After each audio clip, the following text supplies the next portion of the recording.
Yo, what's up? Welcome to another episode of Unnamed Sports Show right here on Gorilla Cross, broadcasting live from the Gorilla Cross studio in downtown Las Vegas. I'm your host, Quan59. I got my co-host with me back in the building. Frank, what's good?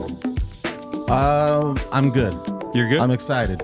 You have a very pretty shirt on today. We were informed earlier. Thanks. Yeah. Yeah. It brings out my purple eyes. Yes, you do have purple eyes.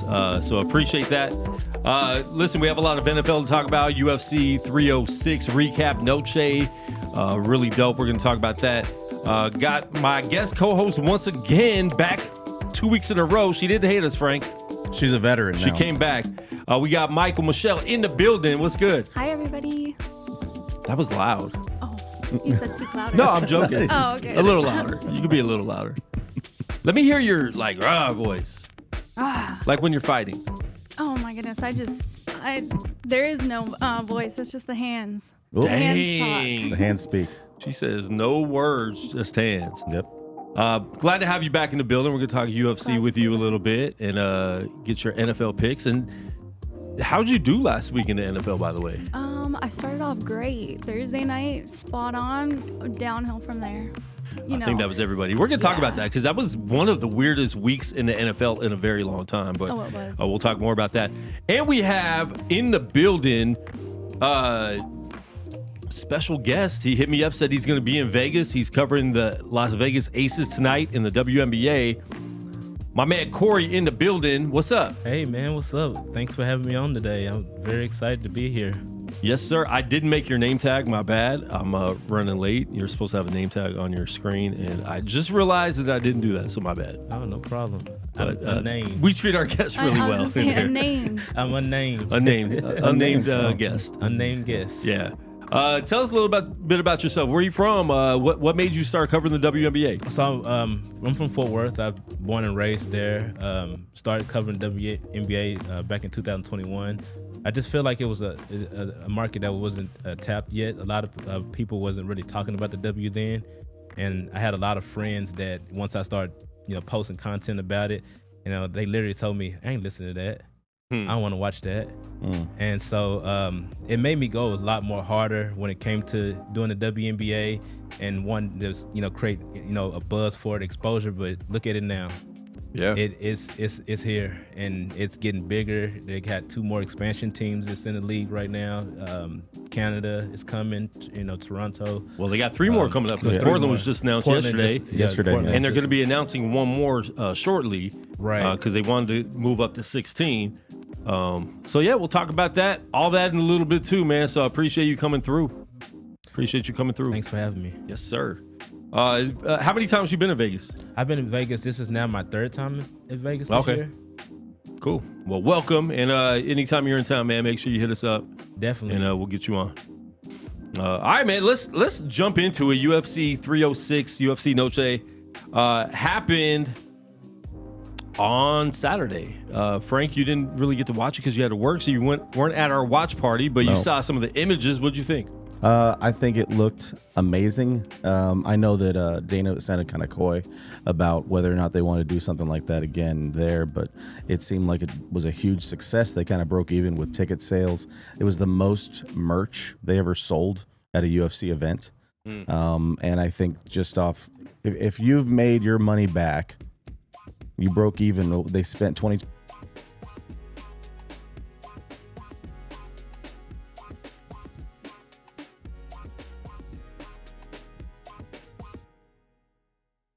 My bad. We're back. Technical difficulties already. It happens. Yeah. So you were talking about they could feel it in their seats and everything. UFC. So they have someone controlling that. Like how'd that work? I'm not exactly sure how they pulled it off. They didn't have people walking around punching people, but I think that with the it's a sensory experience for the Sphere. I haven't been in the Sphere yet. I don't know if you guys have been in the Sphere yet. I haven't been there. No. But there is some type of kind of an effect to where they can feel the punches and the impact of what's happening in the actual fight. So that's kind of a cool experience. Everybody who's talked about experiencing that arena, though, they just say that the UFC was kind of made for something like that. So it looked amazing. I can't wait to see. I hope they do it again for Noche next year. I know they're going head to head with the Canelo fight on Saturday, but it seemed to be that everybody was talking about that. They really weren't talking about the Canelo fight. So yeah, we had them both on, but I mean, I think everybody was more interested in what was going on at UFC. Sure. See, even on TV, right? Like we have the fights on side by side, but our visuals are going over to the UFC fight. You know what I'm saying? Just because visually there was more going on to keep you looking over. I think Mikey was saying how they kind of synced up. They were trying to have the Canelo fight on the same time as Grasso fighting on Noche, I think is what you're saying. That they were trying to coordinate that. So I thought that was pretty cool. I mean, it's a celebration of the history of Mexican combat sports, and that's what it felt like. It was ridiculous. The different eras of even with the presentation, the ring girls in the different traditional gear in between rounds and fights. It was crazy. They did a great job. The production level was, on a Las Vegas level event. Yeah. Michael, what did you think about it? Oh, absolutely. I think the UFC did a great job too, not having anything leaked, because I think that's what brought so much attention to even people that weren't necessarily excited to watch the UFC fights themselves. Everyone was talking about the Sphere and what it was going to look like, and nobody had any idea what it was going to look like. So they were tuning over. Even if they preferred the boxing, they needed to see what was happening, inside the Sphere. So that itself was amazing. And just like he said, like Frank said, the visuals crazy. It was a beautiful ode to the Mexican culture. And so yeah, I enjoyed, apart from the fights, I enjoyed every part, or I enjoyed the fights as well, but I enjoyed the visual aspect and all of that so much more than any other fight I've ever seen. That's dope. It definitely was one of the best ever. I really do think that. Even some of the fights were amazing. The last two, a lot of people thought they were boring. Valentina Shevchenko, she beat Alexa Grasso in their third fight. laid on her most of the time. But my thing is, these fighters want to win the fight. So they want to be exciting. They want to be entertaining to the fans, but ultimately they want to win the fight. And she did what she knew she had to do to win that fight. So I'm not mad at her. I would have liked to see a better, fight for that. And then the main event wasn't boring to me at all. And we'll get into that. But what do you think about this fight? Valentina winning and pretty much dominating Alexa Grasso. Couldn't really do much at all, Michael. Yeah, I mean, I work too, so first of all, I want to apologize to anybody that I was serving on Saturday night because they did not get my attention, as my attention was to the UFC. So they had the fight on? I had the fight on my phone. Oh, on your phone. And I was taking an order real quick, running back to the kitchen, and, but they got taken care of. You should have taken your break at that time for 3 hours. Oh, no, us servers, yeah. 3 hour break. Servers don't get a minute break. But, I definitely caught the entire co-main event and main event. The co-main event, like you said, as a in-depth, I would say, MMA fan, not the most boring fight I've ever seen because the whole time Shevchenko's dominating her, but there's opportunities for Alexa to, out-grapple her, get up, and it was exciting for me because I got to see how Shevchenko just beat her in a way that she was for sure gonna win, because I think the first time she went in there, she changed up her usual game a little bit because she's always dominating, but she usually fights in a way where she knows she's gonna win, and I think she brought that back tonight or on Saturday night. Yeah, I enjoyed that fight and I was happy because that's my girl, one of my favorite fighters ever, and she won and she's gonna keep fighting. Yeah, and you were worried about her maybe retiring if she didn't win that fight. We talked about that last Thursday, and she won in dominant fashion. And then her post-fight interview, she spoke like 4 or 5 languages. Oh yeah. During the post-fight interview, she's amazing. Mm-hmm. So it was good to see her get back on top. I like Grasso a lot, but the better fighter won. Mm-hmm. So moving on to the main event, Sean O'Malley versus Merab Dvalishvili. Same thing. It was dominant, but I think this was very entertaining. Like Merab was messing with him the whole time. Like he was playing head games. He was making Sean chase him. Like he was staying away from, Sean's reach. Mm-hmm. And then, grappling him. He did the kiss on the back. I don't know if you saw that. Great. Where he was kissing him on the back. Not Herb. Was it Herb? I think it was Herb. Yeah, it was Herb. Yeah. Because people had some problems with Herb that night. Again, one of the best refs ever, but he's been controversial, messing up a lot lately. So Herb tapped him, but he was telling him not to kiss. He thought he was tapping him because the round was over. So he runs away, and Sean comes from behind and almost hits him a couple times and missed him. But that could have been devastating for Merab. But what do you think about this? You mentioned last week that Merab and trained with him and trained at the same place and stuff like that. What did you think about this fight? Like I said, to me, it was very entertaining. For the people saying it was a boring fight and Merab's a boring fighter, anytime he could dominate someone, I just don't think that's boring. I completely agree. Yeah.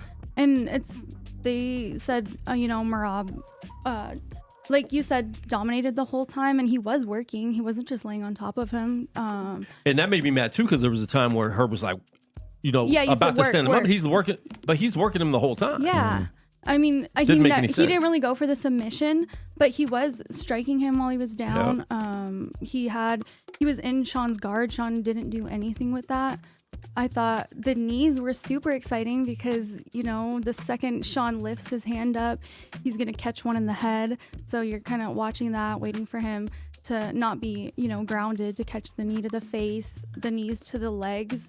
As somebody who's taken even light knees in sparring or anything kicked to the leg, those knees had me aching for Sean.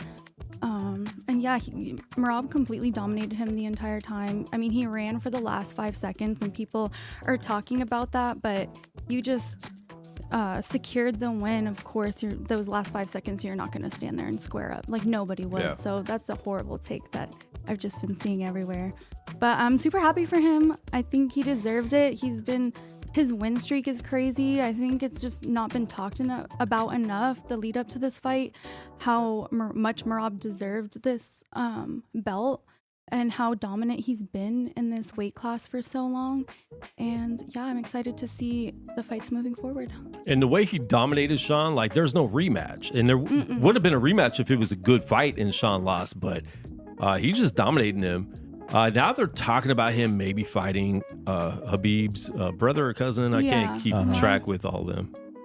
But I mean, Umar? Yeah, Umar Nurmagomedov.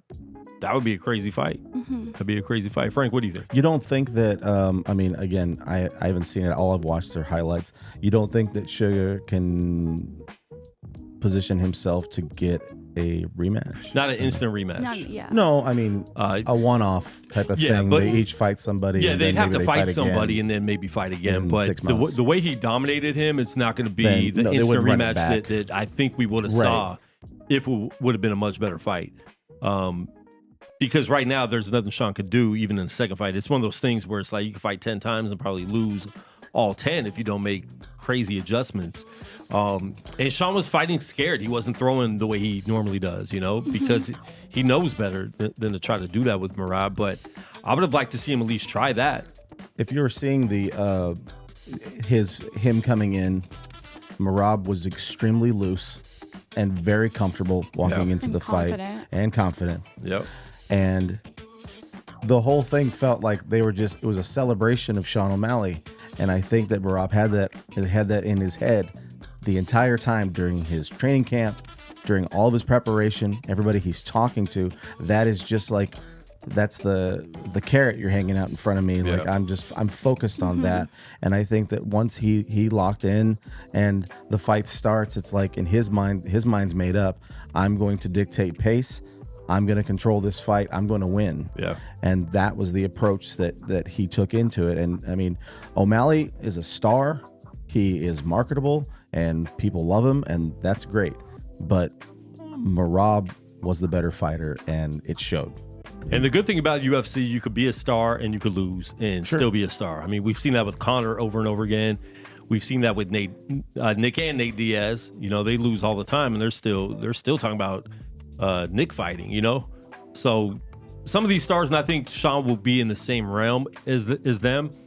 But I do think he needs to try to get back on top to maintain that stardom. And I think another thing is that, and I'm sure that Mikey knows about this, has heard about this as well, that they're discussing that going into the fight, because they didn't want to shift the card around at all, is that after I like the fact that he did not use this as an excuse. Sean O'Malley is going to be having hip surgery pretty soon. So we're saying that, I didn't even think about that as I was saying it. Like in 6 months, they could run it back, but you don't know how you respond in rehab and full training camps to having a hip surgery.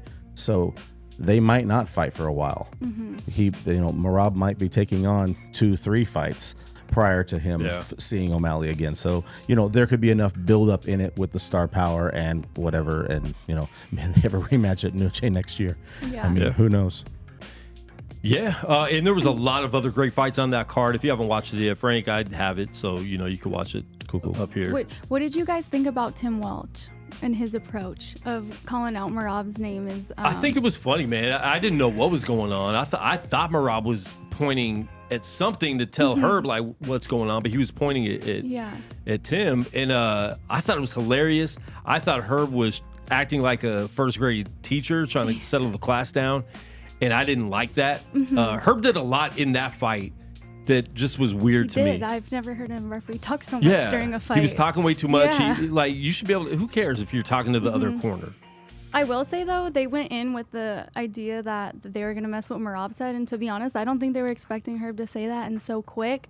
And I think it messed them up more than anything. I think it backfired on them. Oh, yeah, for sure. Yeah. Like, I don't know if they had the call-outs, like the same call out 2 different ways, one with Merab's name and one with not, but for sure if their call outs had Merab's name, he told him not to do that. That's really hurting Tim's coaching. So I think I don't love mind games like that, and I think he learned his lesson. But Corey, did you see any of it? Did you see, the sphere and how it looked and everything? I didn't get a chance to see this event at all. So I'm just soaking it all in, listening to you guys. I did see the previous one before. Okay. But this one seems like something I shouldn't have missed. So not at all. It was amazing. It was definitely a Vegas type thing. And I think sporting events, and Frank, tell me what you think, are going to take these ideas, because I just think it was crazy how it was done. Obviously, it's a lot of money, but I think you'll start seeing more arenas with LED walls like that, to be honest, because that was really dope. And we know Intuit just opened up, and they're going to be doing the Clipper games. And I know they have a LED screen that goes all the way around the whole arena. Yeah. And they have a lot of interactive things they're going to be doing as well there. So I think I think this is kind of the beginning of technology in arenas. It's going to be interactive while you're sitting there. Well, you have like the we're going to mention the haptic seat thing.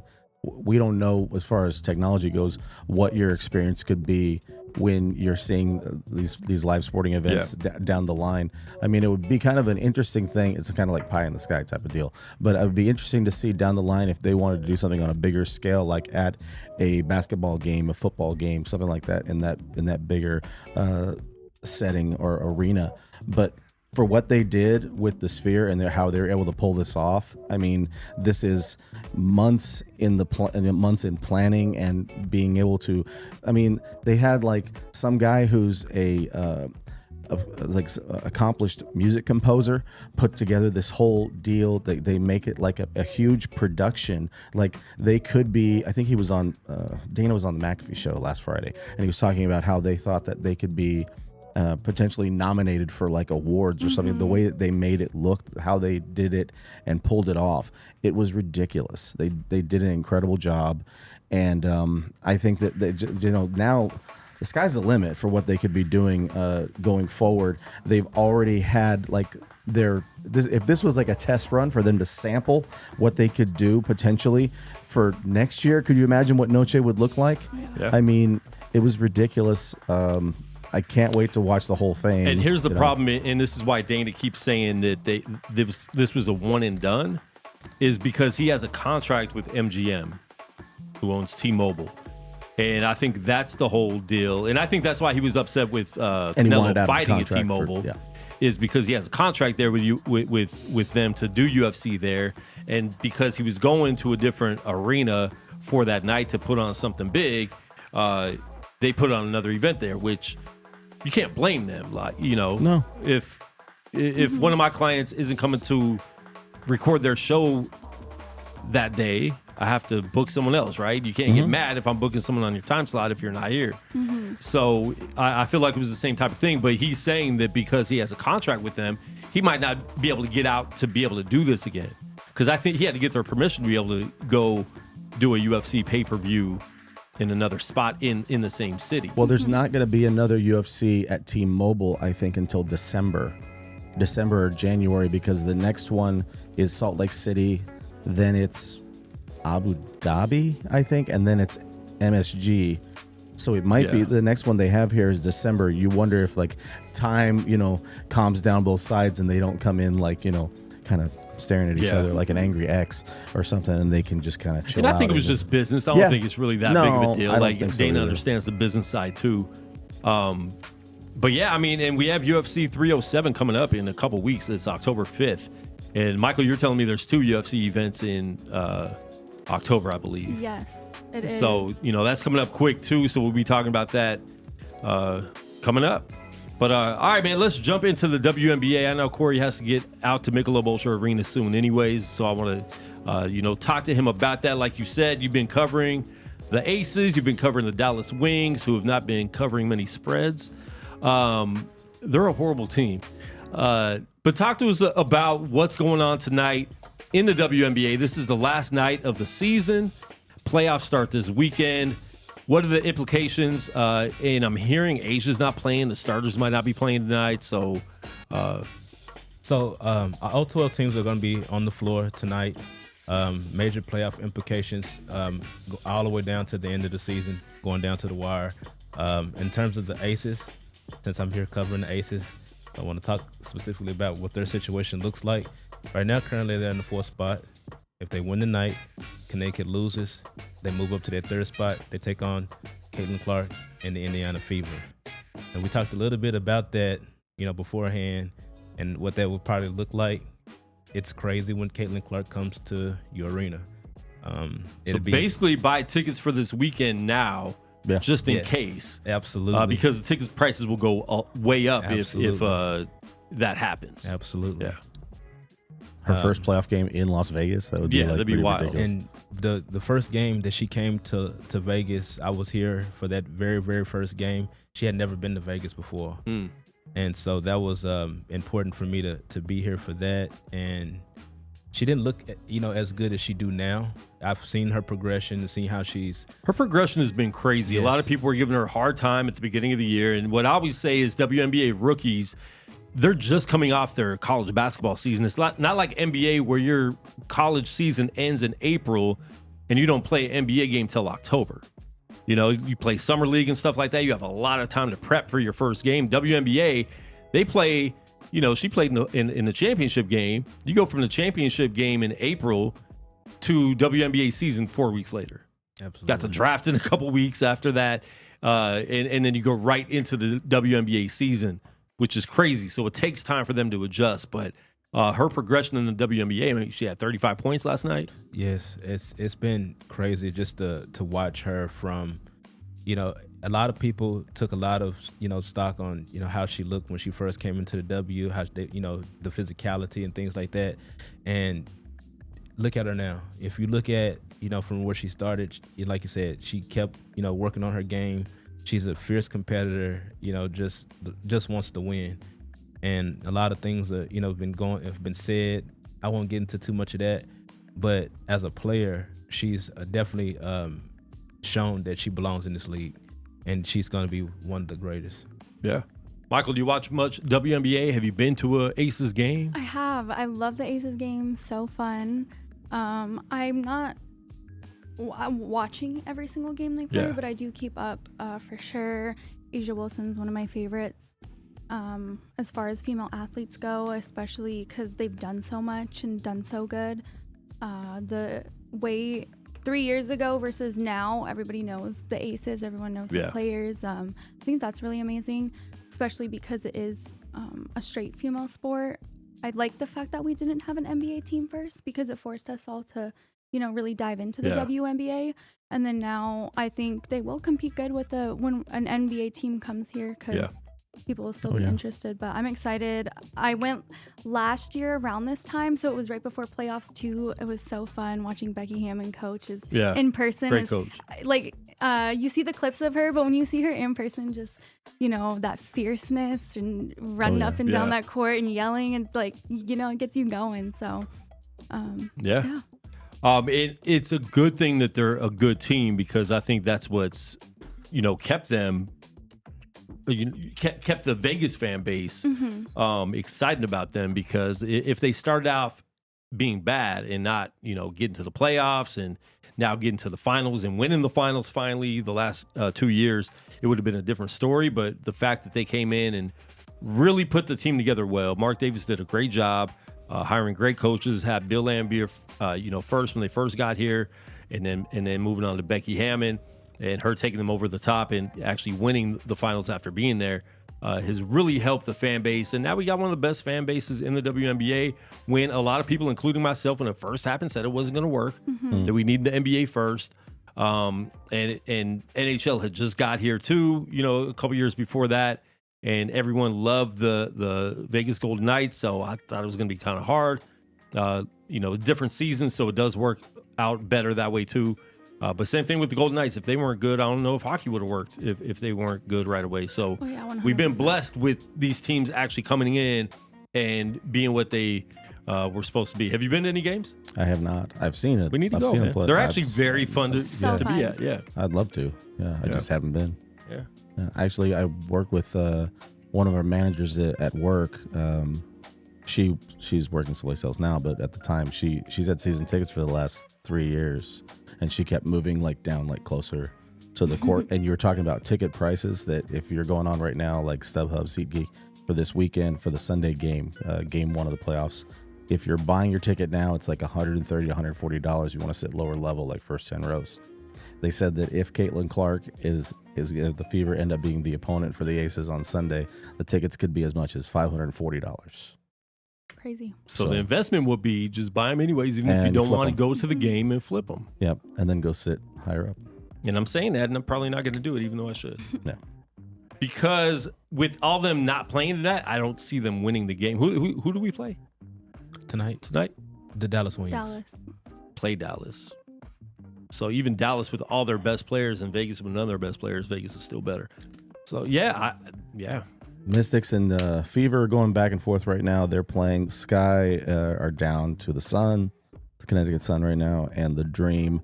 I'm pretty sure the Liberty benched everyone tonight. I don't think they're playing. Yeah. Because they're not really playing for anything. But like the Dream are beating them by like 16 right now. So Yeah.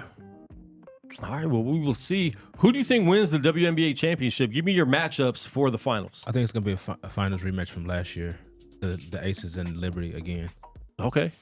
Because even with Minnesota kind of dominating the Aces this year, Minnesota's been crazy, and they won the Commissioner's Cup. They beat New York. Minnesota looks really good right now. They do. But you see a rematch. I'm seeing a rematch because this Vegas team is different. They flip a switch like nobody else does. When it's playoff time, they know when the chips are pushed in the middle of the table and what's at stake. And being around the team, covering the team like I have, I'm not worried about what this team is going to look like when push comes to shove, when adversity really hits, and that's what they thrive off of. Just that's what this team is made of. Yeah, that's the difference between when Bill Laimbeer had this team and when Becky Hammon came in. She instilled that into this group. They already was a good team then, not taking nothing from Bill, but Becky got them to where they need to be at. And I have no doubt that when the playoff get here, the Las Vegas Aces will be in the finals against the New York Liberty. So you don't think they look vulnerable at all? Frank, what do you think? Because I think they do. I think they look very vulnerable. They have the same hunger. They just look tired, though. They're not. They didn't dominate much at all this year, even just single games. I mean, they lost to LA twice. They struggled against teams that weren't very good. They were losing to teams that they're going to be facing in the late playoffs and in the finals. So I'm a little worried about that because they just haven't looked the same. Chelsea Gray's starting to look more like herself with that major injury she had in the finals last year. But it just, I mean, three-peat is hard, and everybody was giving them the three-peat at the beginning of the year, and I think that pressure might have hurt them in the regular season as well. But and now they're not going to have home court advantage against the top teams, going into the finals. I think kind of what Corey was touching on is just that Becky Hammon has been able to get them to find another gear. Ever since she's been there. And you mentioned Chelsea Gray. It's not going to come down to Asia. It's not going to come to Jackie Young. It's not going to come down to Kelsey. It's going to depend on what Chelsea Gray, how she responds when they get through the first series. Yeah. And then they start moving a little bit further ahead. But yeah, I think the experience is what's going to pay off. I think they'll be able to find another gear, and they just have they're phenomenal. They've got the best player in the league. And usually when you've got the best player in the league, it bodes well for you. Asia has had I don't want to say GOAT right away, but she's had a GOAT type season. So it's been ridiculous. So yeah. And she's already won an MVP, was very close last year to winning another one. I had her pick for MVP, but Breanna Stewart was amazing too. They were really head to head last year. But this year, I think it's been like even halfway through the season, you knew Asia had MVP locked. Absolutely. And Caitlin Clark, I think, has Rookie of the Year locked, especially with Angel Reese going out. I think it was kind of a lock for her when they played the game against each other, and it was like you saw where they both had progressed. Angel Reese has been who she is all year, very solid, great player. Crazy that she was only the 7th pick. Because she could have easily, and I even thought that even during the draft, like how is she so low? Even the predictions for the draft before it even happened had her lower than all these other players, and I definitely think she was one of the best players coming out. To be 7 was pretty low, but I think this draft class was amazing, and there's a bright future in the WNBA. Most definitely. You touched on a few different things. one thing I just want to put this out and just get your take on it. In terms of Caitlin and Angel, we see what Caitlin is, and we see what Angel Reese could have been had she gone down with injury. What do you think about maybe Cole Rookie of the Year? And the reason why I say that, I know you look at the play, but look at the impact both have had on this league. Just from a marketing standpoint, that rival that they've had, it's not even like that in real life, but it's just this narrative that everybody's pushed. Yeah. But just look at the impact that both of them have had on this league. And I just think that to kind of honor that, give them both Cole Rookie of the Year. Well, that's like a participation trophy to me, so I don't like that at all. And the fact that the impact in the WNBA would be the exact same if Angel wasn't in the league this year. It would not be the same if Caitlin wasn't in the league and Angel was. It just wouldn't. And Angel has helped make an impact. I'm not going to take anything away from her, but it's not the same impact Caitlin made and brought fans because of Caitlin. More people were talking about Angel Reese because of Caitlin Clark, because they kept trying to start a rivalry in college and bring that into the NBA. And that was the marketing that they did to try to bring that. Angel and Caitlin like each other. They've even talked about playing with each other in the future, whether they really meant that or not. But you can't just go off because of impact, give them co-rookie of the year.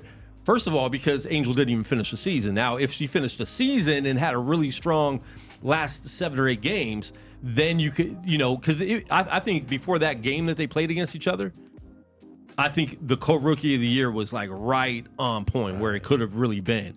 When that game happened and Caitlin dominated and they won by like 20-some points, I think that shut it down there. But I think it could have been revived if Angel would have dominated more and been getting 30 rebounds a game and just been crazy and not missing layups. But I think it would have been able to come back to that. But no, I think it's too far spread to be able to do a co-rookie of the year. Frank, what do you think about that? She's, Angel Reese had a phenomenal year, and she played 34 games.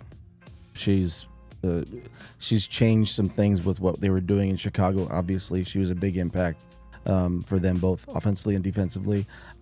I like watching Angel Reese play. I think she's made a huge impact, not only for the city of Chicago. She does a lot with kids charities, and she stops for every photograph, every autograph. The kids that wave her down, she's there, and she's been very connected already within the community, and she's just kind of like soaking it up. I think it's been fun to watch both of them, and I think the thing that we benefit from is that we're going to get like 10 years of this rivalry between the two of them, and see where these two teams are in like 4 or 5 years. Remember, they're in the same conference, right? And people didn't even the whole league is basically one conference. Yeah, but you know what I mean. But it's going to be growing though. Yeah, and they both have young teams that, even with them coming in, they weren't expected to make the playoffs. And, Chicago was right there, and the Fever are making the playoffs. And they're still young. I mean, Indiana got a lot of good players. Aaliyah Boston got drafted last year out of South Carolina. She's amazing. And then Cardoso from South Carolina also going to Chicago. I mean, just in that draft, they got Angel Reese and Cardoso.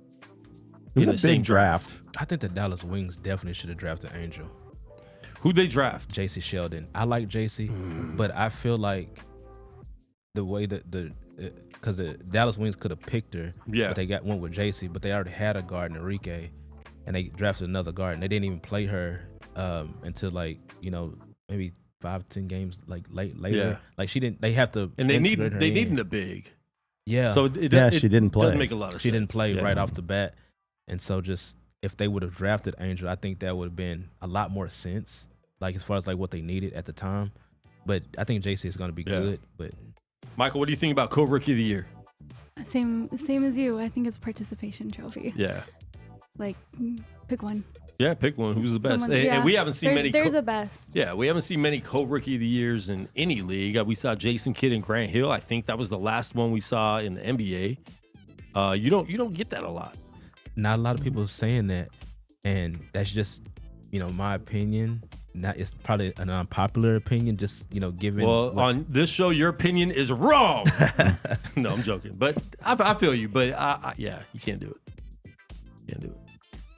All right. Well, I know it's coming close. You got to get to the game. Yep. It's almost 5. But man, I appreciate you coming on, man. We have to do it longer next time. Definitely. Nice to meet you. I will definitely be back. I'm telling you, the Aces are going to be in a deep run in the playoffs. Yep. They're going to run a deep run this year. So you're definitely going to see me again.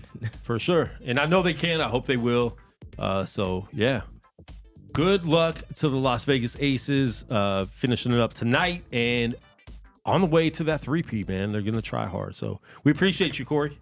Shout out, let people know where they can find you and about your podcast. So my podcast, I'm a contributor for the 9450 network, and I do the Aces podcast, and I do a Wings podcast. Both of them are codenamed Aces and codenamed Wings.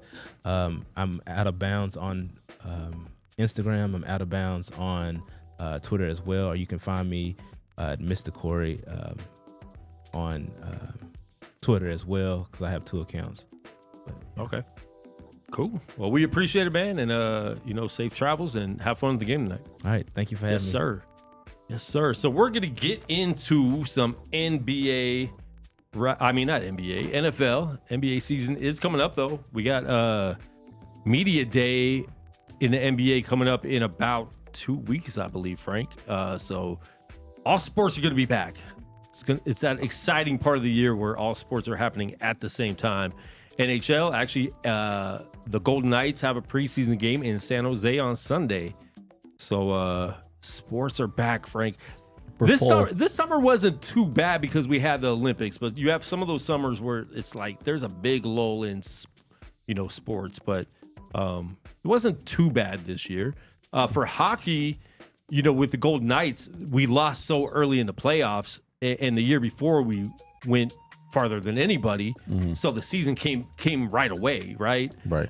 And now it seems like it's been forever since the Knights have played because they lost so soon. So now I'm anticipating this year a lot more than I was last season with the NHL. So have you been to Golden Knight games? Oh, yeah. Yeah.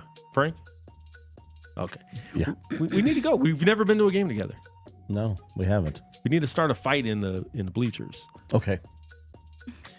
Just make sure you wear the purple shirt. We'll get the fight quick. Yeah, my purple night shirt. Yeah, my bad. I had the wrong screen up. It's okay. So NFL, week 3 picks. Let's talk about week 2 real quick, though. Ooh. I lost game 1. I didn't know Tua was going to, die on the field again. Die. I mean, and he ran into DeMar Hamlin, which was just weird to of all see. The people of all the people make contact with. Yeah. On a night football game that happened on Monday night with DeMar Hamlin, but it was just a weird week. Like all the teams were losing that we didn't expect to lose, and even Sunday night it looked like the Bears might have come back to pull it off. They ended up not at the end, but they were making a comeback where it looked like maybe even Texans are going to lose tonight. Really weird week. And 49ers, they lost to the Vikings, and for some reason, they just cannot beat the Vikings in Minnesota. That's 8 in a row. They've lost in Minnesota in the regular season. 8 in a row there. Yeah. Yeah. Mm-hmm. It's weird. And Raiders won. Raiders beat the Raiders. As I say, the Raiders beat Baltimore. In Baltimore. It wasn't, and we didn't think that was going to happen. Not at all. That was my one pick. I was like, they're getting blown out. That was my pick, too. I said it'd be 17 or more. Yeah. Yeah. It's wild. And they looked really good. The defense looked great. Minshew was struggling to start, but ended up, second half looked really good. Looked legit. Looked like he could, be the quarterback to be there for a year or two while they draft somebody in next year. But at the same time, they're still the Raiders. Next week could be different. But what were your thoughts on this crazy week? The upsets. I mean, obviously you mentioned the Niners game. The Cowboys just kind of getting run over by the Saints. It was it's a system thing. Zimmer is a new defensive coordinator there, so he's putting in a new system, and I don't know if they've all bought into what the system is. If it's personnel, then it's going to be an issue going forward for the Cowboys. But if it's a system and all they have to do is implement the system going forward, then they'll be okay. But the Saints run a very similar offense to the Niners, the Falcons, and Detroit, and Green Bay. And Mikey, Dallas plays all of them this year. So that is concerning for me. Oh, yeah. Yeah, that's a concern. What do you think? I think, they didn't play their best, but honestly, Derek Carr just had an amazing game. Like... He didn't do a lot of that when he was here. No, I know. I was just staring like, wow, that's so, as a Raiders fan, just sick to see, He looked great. He looked great. He looked like Derek Carr. He just, I know he struggled last year, but that's the Derek Carr. That's my Derek Carr. There you go, man. I mean, for Raider fans, I just think it's still wild to me that you guys let him go, especially the way they did at the end of the season to bench him. But that was all Josh McDaniels, and I think they regret that. They regret that hire. They regret that Everything whole situation. About that. Staffing, hire. I mean, the fact that Devontae Adams signed with you because of Derek Carr. Yeah, that is the one and only reason. And then you get rid of him and then don't give him another quarterback. If you're getting rid of him, you have to bring in Aaron Rodgers. That's the only other person you can get to satisfy him. And he's super tight. Well, I mean, Devontae Adams is super tight with Derek Carr too. Like they hang out together, every off season. I think Devontae Adams stayed with Derek Carr prior to him getting his own place. Yeah. When he first came out here, they're super tight. So, I mean, it didn't make sense to me at the time, but being a Raider fan for a long time, a lot of things they do don't make sense. So, I don't know. But it was weird, and for the fact of them to go beat Baltimore in Baltimore was like, it was weird. It was kind of cool because again, I was at work and I was watching it with people who were Baltimore fans, so I just kind of kept my mouth shut until the game ends. And then I'm like, all right, that was cool. They're like, yeah, it was great. Yeah, and then Dallas getting blown out at home. I mean, Saints. I mean, they're a surprise team so far. It's that scheme though. Yeah. It's their scheme. Their line is healthy. Their line is young. Early in the season, everybody's relatively healthy and a little bit more energetic. They jumped to their blocks. Yeah. And the way that remember the playoff game that the Cowboys had last year with the Packers. That's a similar offense. The blocking schemes and everything that they run, and you'd see 5-6 yards before anybody touched a guy for the Saints, the running back for the Saints. It was the same thing with the Packers last year with Aaron Jones when they were playing the Cowboys, and that's something they've got to fix. Or the Cowboys this weekend, I mean, we're going to talk about in a second, the Ravens are playing the Cowboys, and the Ravens have to win a game now because they're 0-2. And I mean, that's bad for Cowboys too if you're losing 2 at home, because that's in Dallas, right? They lost. You can't lose your first 2 games at home. They lost at home after they won 16 straight home games. That was their first loss. Wow. In regular season, because obviously they lost the playoff game at home last year. But it didn't look good. Games at home. Yeah, and you gave it 40 points. Yeah. No bueno. And then Derek Carr got suspended. I mean, not suspended. He got fined. I was like, what? For this, we're going to play it. Was the MJ thing. So he scores. He gets up. Where's he at?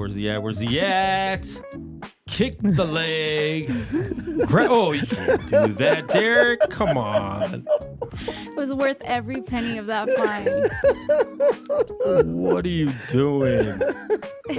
So we got fined. I can't remember how much, 15, something like that. It's definitely worth the fine. And he did a good job. He's probably been to Michael Jackson 1, the Cirque du Soleil show down here in Luxor. What do you think about that? Was that worth the fine? Do you think they should have fined him or should have just let it go? They had to fine him because they fine everybody for that. It's like, what is it? 1 thrust? What is the fine? Can't. I mean, I think you can do a couple thrusts think because we saw Amon-Ra St. Brown do 2. He was like 1 away from. But it was kind of like he had both of his hands up, right? I don't know. Yeah, he wasn't grabbing I don't know who's in charge of making that. I want to know, like, what it's the solo celebration. I think is the thing that they center in on right away. If you're doing anything by yourself, they're like, oh. Don't draw the attention to yourself. So if he was doing something in a group and the people were doing, if they were all doing like the smooth criminal and you had multiple guys like leaning one side or the other, maybe there wouldn't be a fine. I don't know, but the fact that he did that was, I just laughed. I think as far as the team is concerned, Quan, is that if they ended up losing that game, then people are like making fun of him going forward for the rest of the year. Especially because that's not really a Derek Carr thing to do. No. At all. That's why it's great. That's why I loved it. Yeah, that was. Yeah, it was pretty funny. Yeah. All right. Hold on just a second. Yes, sir. So injury bug. Let's talk about injury bug real quick because there's a lot of major injuries right now in the NFL. So let's get into that a little bit. Niners are now without not only Christian McCaffrey, but now and Debo. George Kittle didn't practice today.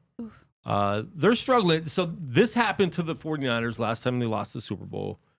The same thing happened where you think they're going to be good the next year and come back and maybe get to the same place. And this is why you have to win the Super Bowl when you get there. You can't just say, well, we're good. We can come back next year. Because injuries in the NFL happen so much. Sure. Everybody got hurt that year, too. I think Kittle ended up tearing his ACL, maybe something, where he was out all year. Jimmy Garoppolo got hurt. He was out pretty much all year. And Niners just, it was piling on, like from week 1, week 2, where Bosa ended up going out for the year, I believe, too. And that's kind of what's happening again. Now, I'd rather have these injuries at the beginning of the season. So when you come back, you have half the season left in the playoffs.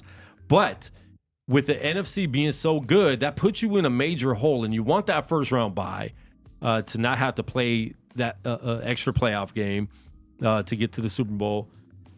There's only one bye. Yeah. So listen, man, this is rough seeing, week 3 of the NFL. They play the Rams this week. Puka Nacua is out. Cooper Kupp's out. They have a lot of players out too. Yeah. What are some of the other major injuries that have happened? Tua, he's out. Jordan Love. He might come back. They've been talking about him coming back. Cool. He might play. I don't know why. I don't either. Someone else is out for. I think sit him out at least one more week. That doesn't make sense, but. It's just a lot of injuries. I mean, it's the NFL, so it happens. But I don't think we see this many injured stars coming into week 3 like we do right now. With the McCaffrey thing, first off, because I mean he is your most important player. They don't need to try to rush anything with him, and they aren't going to. When we talked about before the season started, I think when we talked on the show about it. That there was a rumor that he wasn't going to be 100% going into the season, that he had the nagging stuff with the calf, and that the calf turns into an Achilles, and he has had injury history. Yep. And they're going to be cautious, and I think that, like you said, that it happens early on in the season benefits them, that they can sort of get that stuff out of the way. I think Travarius Ward is another guy who might be didn't practice either today. So I mean, they're playing the Rams, and the Rams are banged up too.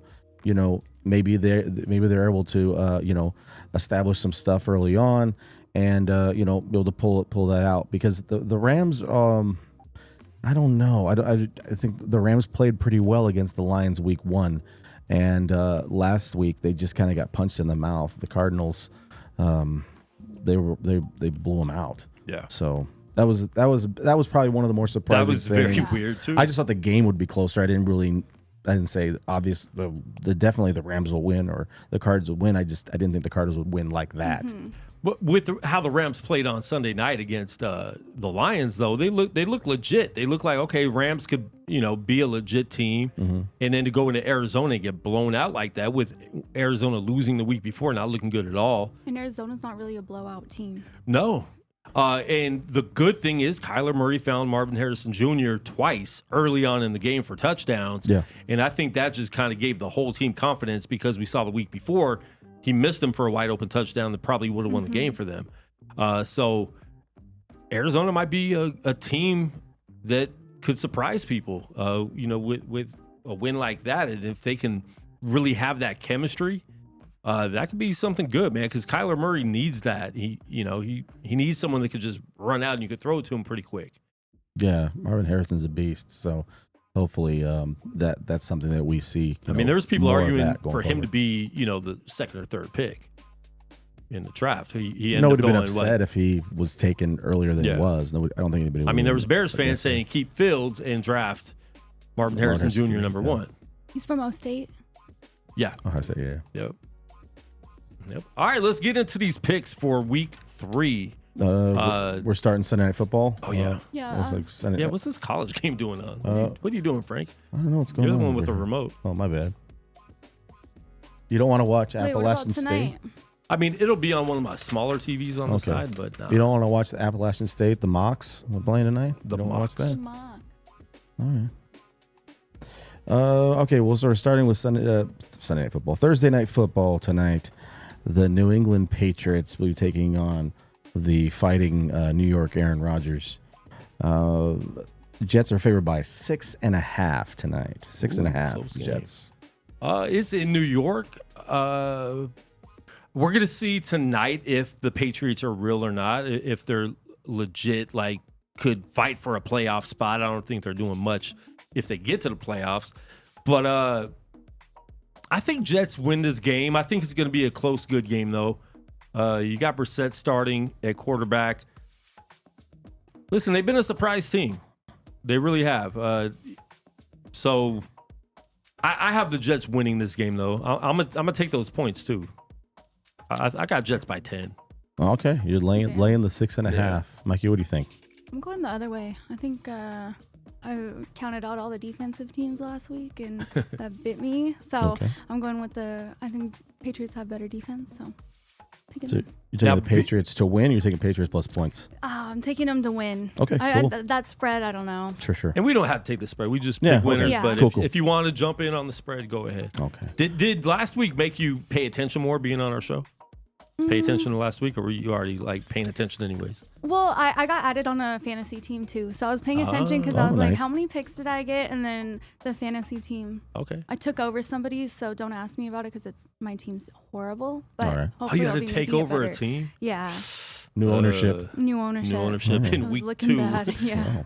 That's bad ownership right there. Yeah, I'm gonna go Jets as well. I don't know if they're gonna cover or not, but I'd like the Jets to win tonight. I think 3 games in 13 days is their third game.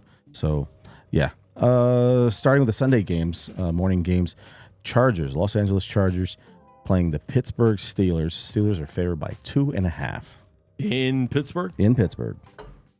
Their defense is too tough. I'm gonna go with Pittsburgh on that. I won't be surprised if Chargers win. I think they're a team that could actually make a lot of noise in the playoffs if they stay healthy. But I got to go with Pittsburgh because that defense is wild, bro. Mikey, what you think? I'm going the same way. All right. I said I was She's for going with the most defense part when I was looking. this Week I was like, all right. She's defense minded this week. Yeah. All right. Yeah, I'm leaning the same way. It's an earlier morning game. I think that the Steelers are kind of figuring out their identity defensively. Defense is ridiculous. TJ Watt, they do. The Steelers. Chicago Bears. Caleb Williams trying to get his first win. Chicago Bears will be taking on the Indianapolis Colts in Indy. Colts are a 1-point favorite. He will be the second best quarterback in that game. All right. And I got the Colts winning. Give me a 7-point win for the Colts. All right. Mikey. Caleb Williams, they won the first game. They did. played. They came. Yeah. They had the comeback. They Yeah, down 17. They came back and won. I'm going with the Colts. I'm not a big Caleb Williams fan. All right. Ooh. I'm going the same way. I hope Caleb's good. Yeah, but I'm not sold on him yet. I'm not sure. we didn't used to start so many rookies so soon. You try to give people some reps to see how everything went, and he's finding out that preseason is very different than the regular season. I have the Colts as well. Justin Fields did that same thing in Chicago. His first preseason game, he's like, "Oh, this is easier than I thought," and like, "You're playing against baggers at the grocery store right now." Or that he was talking about the speed, and he goes, "Speed's not a factor. I feel very comfortable with the speed of defensive players and stuff." Then he was getting hit a couple of times. You're not playing the main defense on week 1 of preseason. It's like, dude, you're playing the third string guy who's just trying to make the team. It was a reality check for sure. Continuing with the morning games, Houston Texans, the 2-0 Houston Texans, going to Minnesota to take on the Vikings. The Houston Texans, the road team, are laying minus 1.5. Oh gosh, give me the Texans. I don't think Minnesota's going to upset 2 really good teams in a row, but if they do, who knows? I mean, they got one of the best wide receivers in the league, who had a really nice catch and run all the way down the throat of 49ers on Sunday. Which I love him, so I wasn't even mad at that, to be honest. But yeah, give me Houston. Mikey, what do you think? I'm going the other way. I'm just totally against Vikings. you so much today. Okay, yeah. I think that they were saying it was the first 2 games were a fluke for them. Wait, they won the first 2 games, right? Yeah. The first 2 games were a fluke for them, but I don't think so. Their quarterback, had a rough start his first 3 years 10 playing. But I think like he's really settling in, and he's been on bad teams. He's been on bad teams. I think he's finally got a good team, and I think he's matured a lot. And honestly, I think we're gonna see him come up and be a really good quarterback. CJ Stroud's good too. I think he's the best first round drafted quarterback in the last few years for sure, and he's kind of the first one that's really come out and actually started off good. But like I said, I think just Minnesota's gonna have it. And we saw Sam Darnold struggle, like you said, for a while in New York, and then he went to Carolina. Him and Baker Mayfield were battling for that starting quarterback position. Yes, they were. Neither of them can lock it in. And now you see the Panthers just benched their first-round pick from last year that they traded up for to draft ahead of C.J. Stroud, trading a lot to get him, and now he's benched. And Bryce Young isn't that great. I think he needs to wait a couple years and play behind a good quarterback. But Carolina's not very good with their quarterbacks. So I've liked Sam Darnold. I think he's always had a bad rap because he's been on horrible teams. Jets were horrible when he played for them. Their O-line was not good. And then in Carolina, I was happy to get him as a backup in San Francisco last year. So I think he's a legit quarterback. I actually think they're better with him than they would have been with J.J. McCarthy. I think McCarthy is probably, better off learning the NFL game for a year. While sitting out trying to recover from that injury. But Sam Darnold's fine to me. Yeah. He could definitely take a team. And like I said, with someone like Jefferson, I think they're going to be fine. I think they could be a playoff team, but I don't think they're going to beat Houston. Yeah, I'm going to say I just take C.J. Stroud over Sam Darnold. That's all I'm looking at. I mean, I'm going to go with the Texans to win on the road. This is a game that a lot of people are hoping isn't going to be on television anywhere. The Cleveland Browns will be hosting the New York Giants. Cleveland Browns are favored by 7 in the dog pound. What do you think? And they might not be favored against any other team in the league. I was going to say maybe Carolina. If you're because they do that like in the sports books where they list how many games you're favored. I think this might be the only game that Browns are favored in. Do they play Carolina? No, I don't think they do. Deshaun Watson is stealing money, but it's also the Browns' fault for paying him, right? They gave him all that money. Yeah. I don't know why. I don't know why they did that. There's another case, on his name now.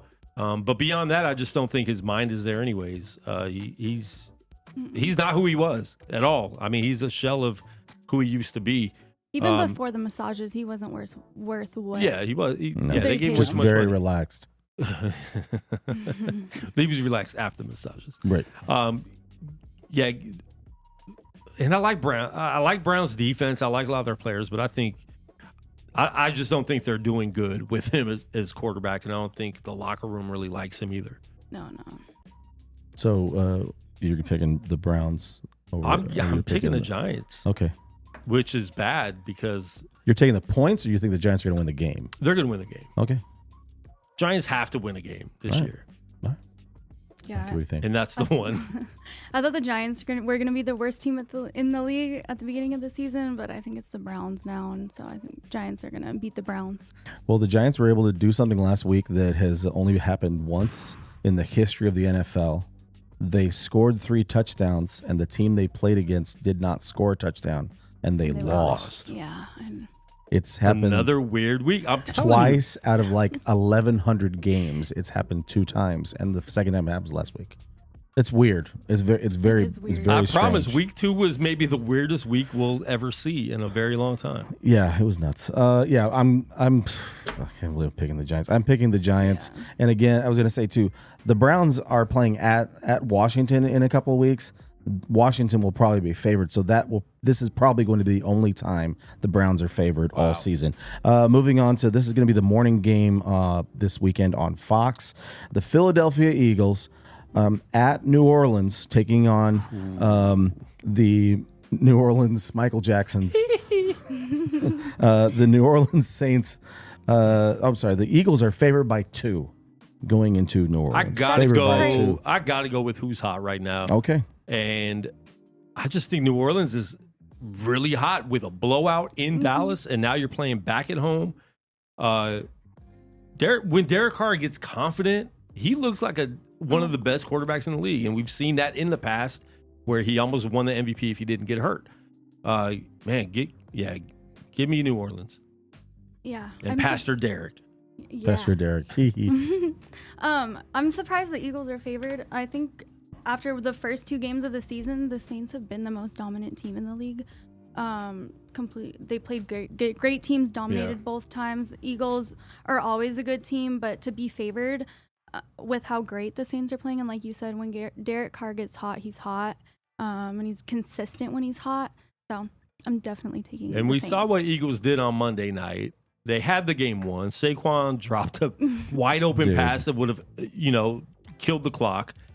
And Atlanta comes back and wins. Mm-hmm. So I still think Philly is a little messed up in the head. Last year, they the second half of the year, they started out 10-1. They haven't looked the same. Last year, Philly has to do a lot to convince me that they're a legit contender this year. Yeah, I think the Saints are hot right now. I'm not going to bet against a hot team. The line is young. They're athletic. They're blocking well. Carr seems that he's just in sync. He has some mental lock with the receivers and everybody else. With Kamara, 4 touchdowns last week. It was ridiculous. And I want to know how Pastor Benny Perez thinks about that crabbing his. Well, he's calling right now, right? He's on the phone. Yeah, no, he's not. We're gonna go to Tampa, the big pirate ship down there in Tampa Bay. Denver Broncos going to Tampa. The Tampa Bay Buccaneers are favored by 7. That's another hot team. I like Baker Mayfield a lot this year. Cleveland's looking at this, you have to look back and be like, we gave up Baker Mayfield to pay someone that's not playing good at all. Pay somebody $250 million. And Baker is playing like one of the best quarterbacks in the league right now. I got to go with Tampa Bay. They look very hot right now. Mikey, what you think? Yeah. I agree. There's not many times I really go for the Broncos. I don't know. Broncos have always let me down. I could go 4 for 5, or I could have a 5-team parlay and go 4 for 5 every time with those if I take those Broncos. Yeah. I agree with you. I think it's Tampa. Another just little side note: Caleb Williams, Jaden Daniels for Washington, and Bo Nix have yet to throw a touchdown pass yet. Wow. Mm-hmm. So. Hope maybe this week is the week that one of them does throw a touchdown pass. But we're all on Tampa. We are in agreement there. Green Bay Packers. We'll see if Jordan Love ends up playing. This line right now seems like it might be low. It could shift a little bit if Jordan Love ends up making the games playing. Going to Tennessee, going over there to Nashville. Tennessee Titans are favored by 1.5. Packers at Titans. I think with or without Love, I'm going to go with Packers. That's going to be a close game, though. I'm not mad at Titans. I think Titans are decent, too. You know, like Will Levis and his mayonnaise. I like and Levis. Everything. The mayonnaise and the coffee or whatever he does with bananas. That's nasty, right? He's got there. a weird diet thing. You heard about that? Like Tom Brady's diet? It's strange. Little weird. Little stranger. He does mayonnaise in his coffee. He eats bananas and he dips bananas in mayonnaise. Ooh. And he got an endorsement deal with a mayonnaise company. Okay. I mean, if it gets you paid, I guess, you know, do it, but. Yeah. Yeah. Okay. Just for the mayonnaise thing. I don't know. Yeah, mayonnaise. Yuck. That threw me off. Sorry.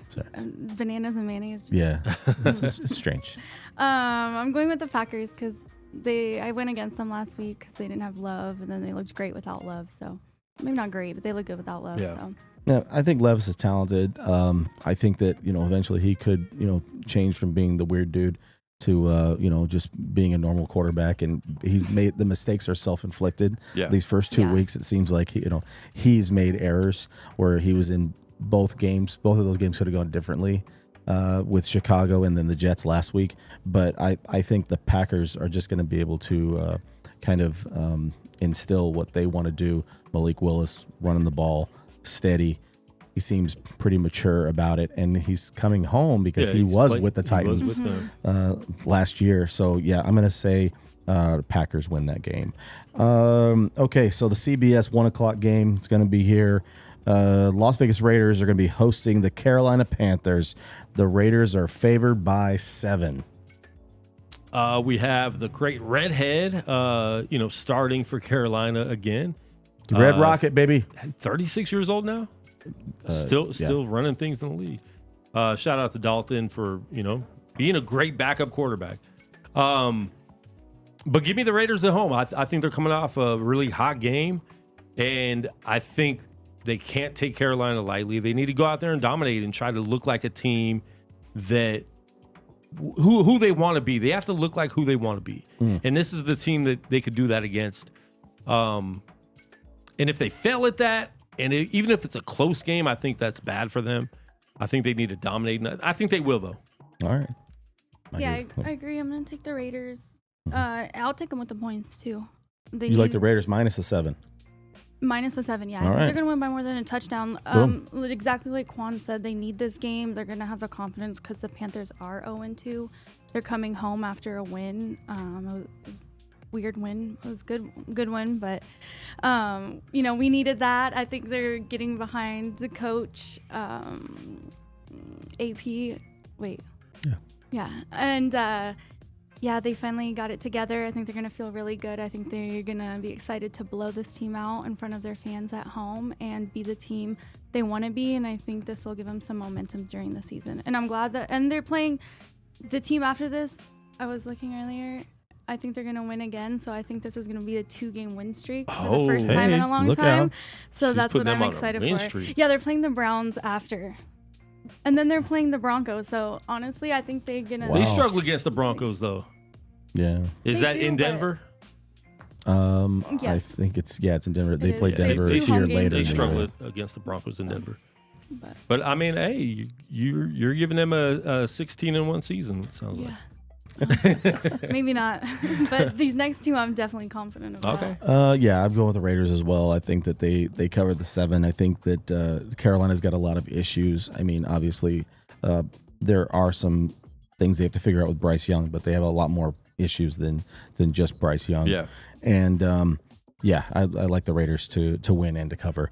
The Miami Dolphins going to the Great Northwest up in Seattle. Seattle Seahawks are favored by 6. Dolphins at Seahawks.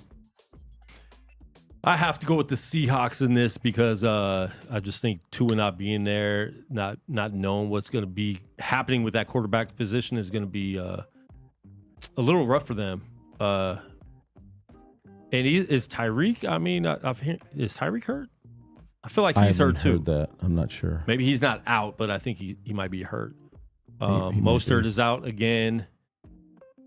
But Seattle's hard to win in anyways. So give me Seattle. I'm not super confident in that pick, but I just don't know what Miami's going to look like. They looked horrible last Thursday. Even when Tua was in there, he was giving the ball to the other team the whole time. Yeah. Seattle. What do you think? I agree, and I think Seattle's a little hot right now, or maybe not hot, but they're 2-0. It's a great chance for them to be 3-0. I don't know if they'd be a 3-0 team if Tua was there, but yeah. I think, especially knowing Tua's not there, they're gonna run him over. Yeah, I agree with you guys. I think Seattle as well, and I'd probably lay the 6. Skylar Thompson is the quarterback now, I think, starting for the Dolphins. Nice. Sounds like a leader of a rock band. Yeah. An 80s singer. An 80s hair band. Yeah, sounds a little bit like that, yeah. Skylar Thompson's going solo. We're talking about those super hot Arizona Cardinals. The Detroit Lions are going to Arizona to play the Cardinals. The Lions are favored by 3. Oh, only 3. I would take the points on that. Okay. And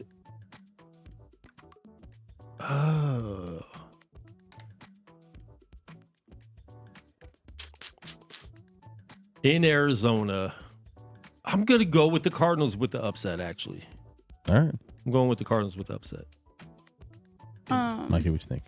I think both games last week were a fluke. I think Detroit playing bad and Arizona playing good was a fluke. I don't think it's going to happen again, so I'm taking Detroit. All right. Yeah. I think the Lions are a little bit more stable, and I think that they'll respond to playing at Arizona. I think they'll be able to kind of establish a little bit more of their run game and get things going early. Campbell will have them calm down a little bit. They might have been reading a little bit too much into their own press clippings last week. So yeah, I'd go with Detroit on the road. I mean, this is the game. It's like loser leaves town type of game. The Baltimore Ravens are going to Jerry World to take on the Dallas Cowboys. This game is currently a pick'em. The Ravens are 0-2. Dallas got beat so bad it felt like they're 0-2. Feels like they're 0-2. But what do you guys think? This is going to be the Fox 1:00 game. This will be the afternoon game on Sunday. Ravens Cowboys. Oh, so I got to hack the 49ers Rams game. Great. Give me the Ravens. I think Ravens win. I think it's not going to be as bad as last week, but I think Ravens win by 10 or more. All right. Mikey, what you think? This one's a hard one for me. I don't know. Damn, I don't know. I'm gonna go with Cowboys. Cowboys? Yeah. All right. Cowboys. Because last week I told my boss the Cowboys are losing and that's his team, and then he got mad at me and told me it was my fault they lost. So now if they win, I'll maybe get a better shift. Get a good schedule for There's strategy between. Yeah. Okay, yeah. I'm going with the Ravens. I think that they need to win the game. They've got to run the ball, and early it seems like you can run the ball on Dallas. So I'm going to say that the Ravens win. Probably a close game. I forgot to put my graphics up. I just now did. Oh, there, that was great. Yeah, we have one more game. Hi, Caleb. We got 4 more. Okay, San Francisco 49ers will be going to LA to take on the Rammies. Niners are currently favored by 7. Really? Yeah. I'm going to see if that's updated here. In LA with a lot of injuries. I think the fact that both teams have pretty much the same amount of injuries. It moved to 6. So now it's Niners by 6.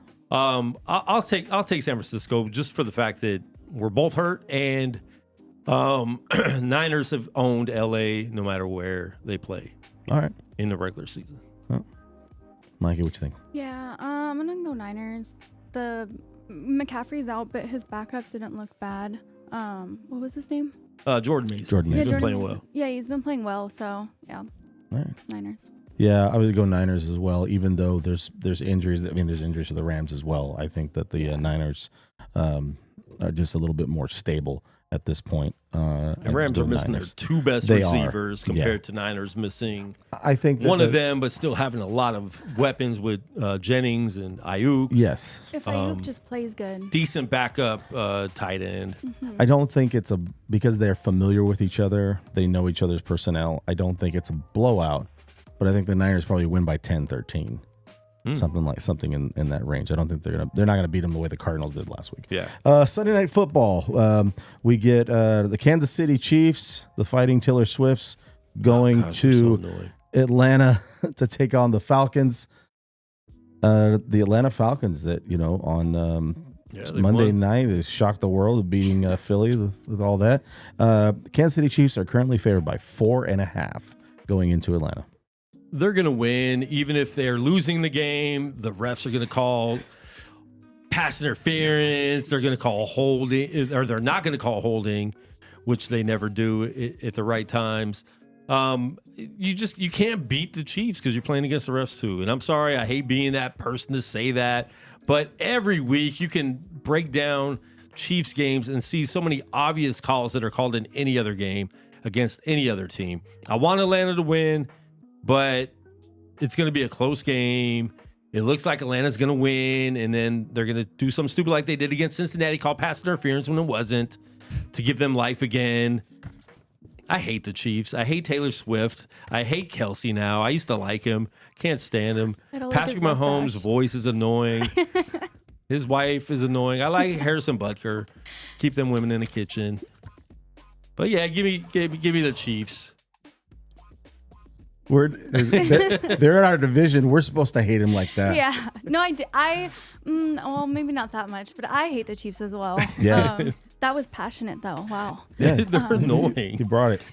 I'm going with the Chiefs, too. I don't want them to win, but yeah, I hate Falcons. It's kind of hard to go against them when they're playing Atlanta. Yeah, the Chiefs is experience, and they're better. I mean, yeah, they're gonna win. Primetime game, they don't lose any of those. Yes, that's not gonna happen. You just saw Kirk Cousins win a primetime game for the first time in forever. You think he's gonna win two? You think he's gonna win two in a row?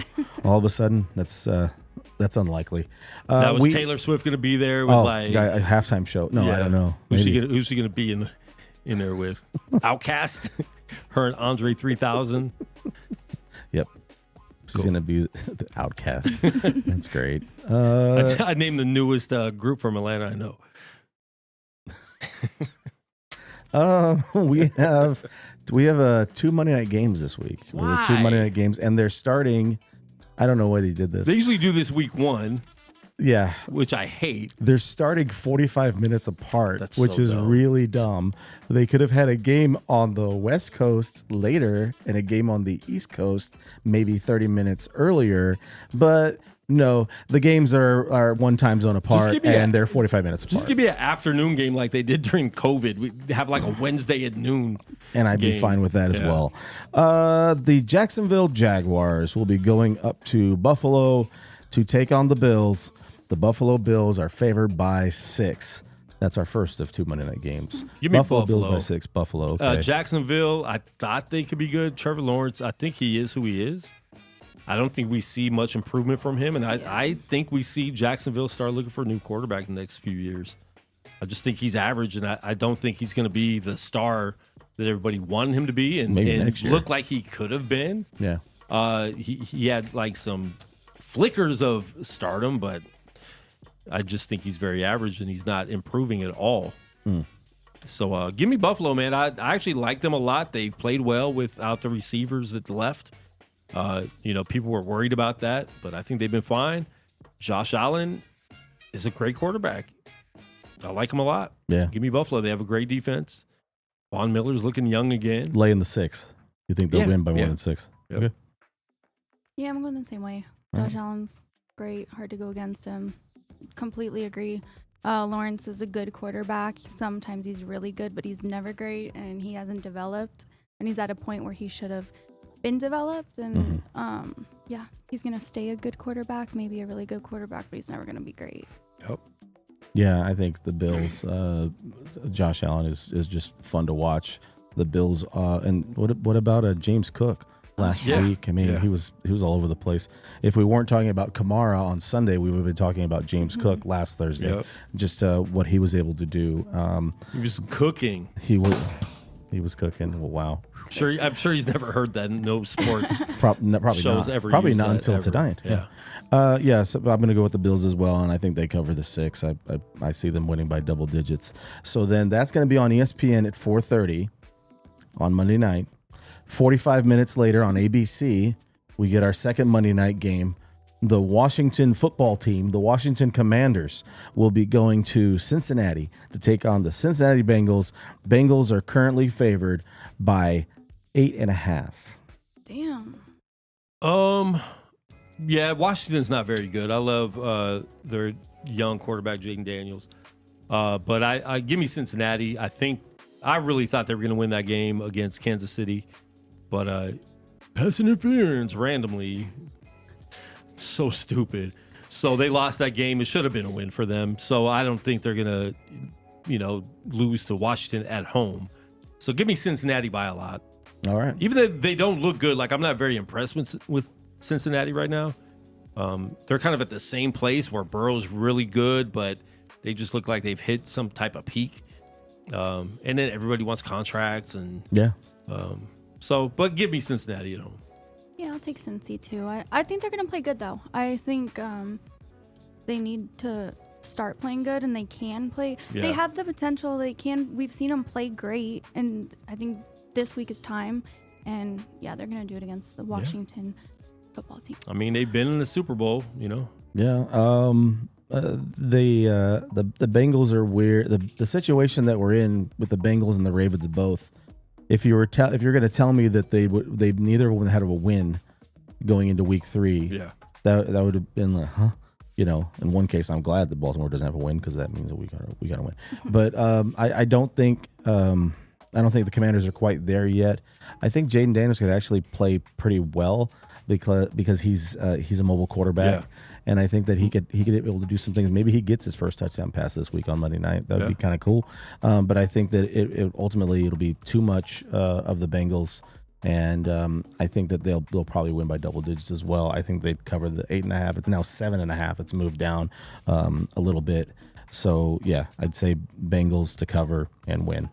And well, it's a good thing there's 2 TVs, so I don't have to flip back and forth. You don't have to just fight have them both about on. nothing. Nope. Gosh, you don't have to juggle anything. So there. weird. I don't like when Monday night does that. I want one game on Monday night. I don't think but they're not doing it again this year, right? I hope not. I don't hate think when they do are. that. I don't think they are. They usually only do it. It used to be week 1, and then I think they finally stopped doing that. They did it twice during the season last year. Oh, did they? I think. Okay. I don't know. I can't remember. But yeah, it's weird. All right, so that is week 3 done in the books. Excited to watch. I love watching football on Sundays, and the Aces. So we have a lot going on this Sunday with the playoffs and all that. Listen, I will be here. I don't know who else will be here with me on Monday. So make sure you tune in every Monday and Thursday, 4 p.m. West Coast time. Frank is live in 25 minutes on Into the West Comics. Yeah. So if you want to hear about comics and movies and what are you talking about? Oh, you got a writer on, we've right? got Philip Kennedy Johnson on the show tonight. He wrote Action Comics for a long time. That's Action Comics is the comic book Superman premiered in. Yeah. He's writing Incredible Hulk, and he's going to be writing a new Batman and Robin comic coming out next month. It starts next month. So he's going to be Skyping in from, where does he live? He lives in Maryland. Maryland. Okay. Yeah.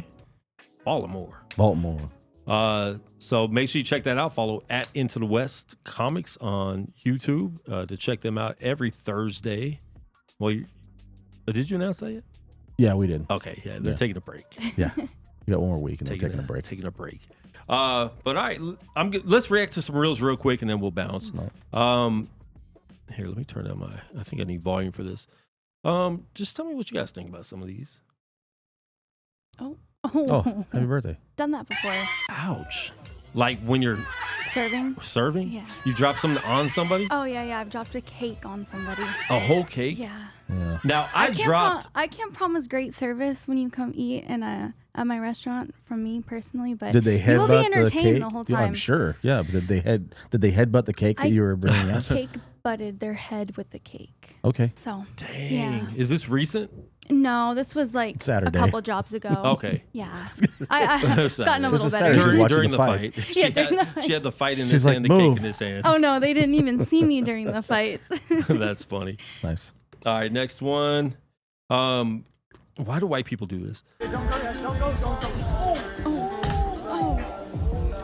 Trying to dive into the pool and just slips.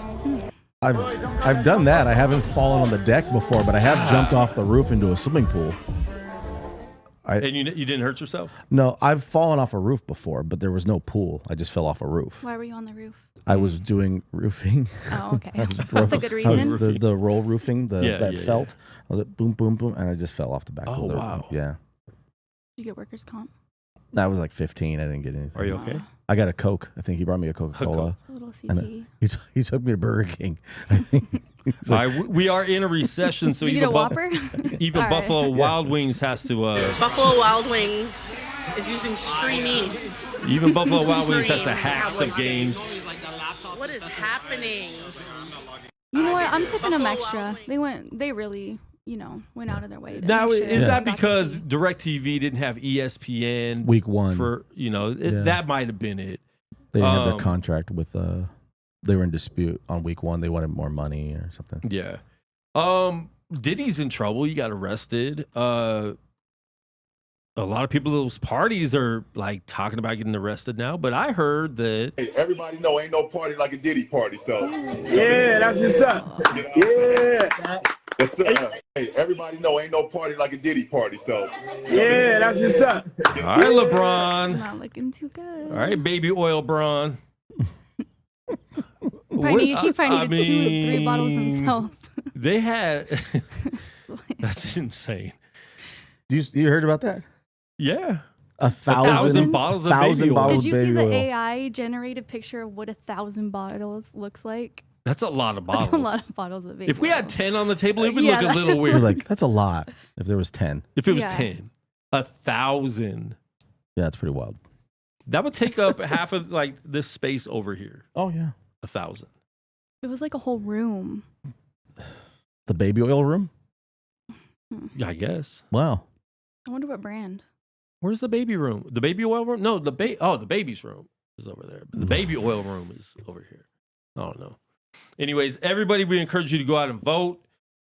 Did you vote? Are you gonna vote? Oh, will you ask people that you know to vote, please? And will you ask them to vote for me? Thank you. Let them all in. Let them all in. I love Kamala.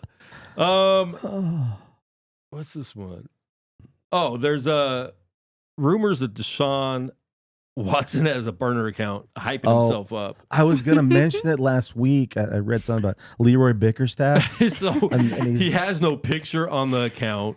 It's every post is just about hyping up Deshaun Watson. Yeah. And saying he's not as bad as you guys are saying. He starts breaking things. He's arguing with fans and everything else. It's pretty great.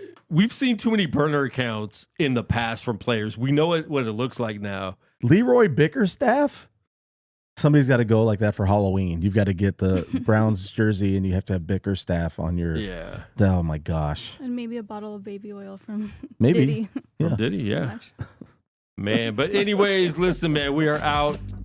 We appreciate it. Thanks for coming through again. Thank you. I'm glad we didn't scare you off last week. Oh, no. I hope I talked louder. Did I sound... A little bit. Honestly, it felt like a librarian here with all 3 of you. He was quiet too, but you guys did good. Frank's a lot more excited on his show. No, he's just yelling at all the guys to be quiet. I'm dealing with crazy people and we're yelling at It's each like other. a babysitter. Yeah. But we appreciate you guys tuning in. Please subscribe to the channel. We'll be doing a lot more on the channel. I've been saying that for 3 years, but one day it'll come true. Hope you come back again. Yeah, I'll be here next week. Okay. All right. She invited herself. There you go. Did you say I invited myself?